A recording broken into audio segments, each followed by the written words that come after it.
Now, the rest of the story. I want you to consider 4 first-ever inventions. One of them is the coin-operated vending machine. Now, the earliest one, the Coca-Cola cans didn't come out in a can. The earliest ones dispensed liquid. A coin was inserted through a slot in the top. The coin fell and tripped a little lever. The opposite end of the lever was elevated. A drain plug was lifted momentarily, and the water came out through a spout, the water or the coffee or whatever. Another invention, the odometer.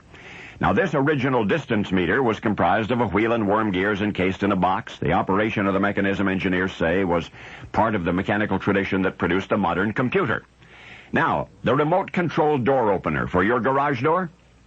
The first remote-controlled door opener operated on a delicately balanced system of pneumatics and hydraulics. The remote control was the regulation of air temperature inside a chamber, resulting in an alternate expansion and siphon effect through a connecting tube. I've been very careful with my technical description here for a reason.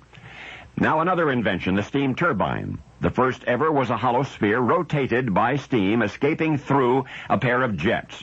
Each of these 4 inventions, the coin-operated vending machine, the odometer, the remote-controlled door opener, and the steam turbine, were brainchildren of the same man, and yet beyond his inventions we know virtually nothing about him.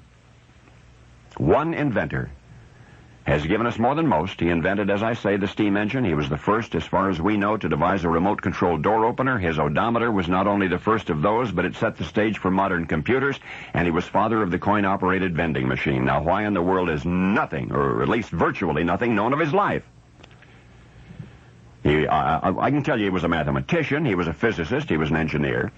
I suspect that he was more knowledgeable in pneumatics and optics than any of his contemporaries.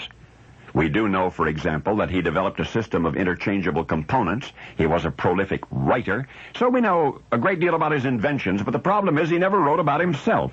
And there's another reason this phenomenal contributor remains all but anonymous. History never took him seriously. This man, whose inventive genius might have inspired the future in so many ways, in his day was a toy maker.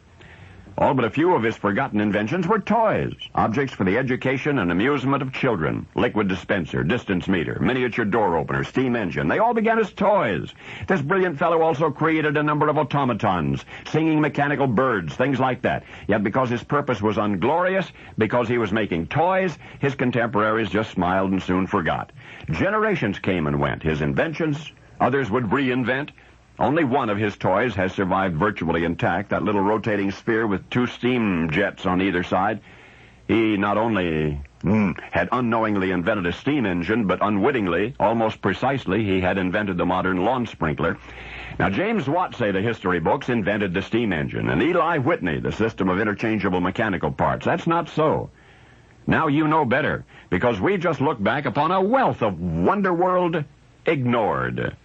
The contrivances and the contraptions of a toy maker, hero of Alexandria, who lived and created and died during the 1st century A.D., almost 2,000 years ago. And now you know the rest of the story.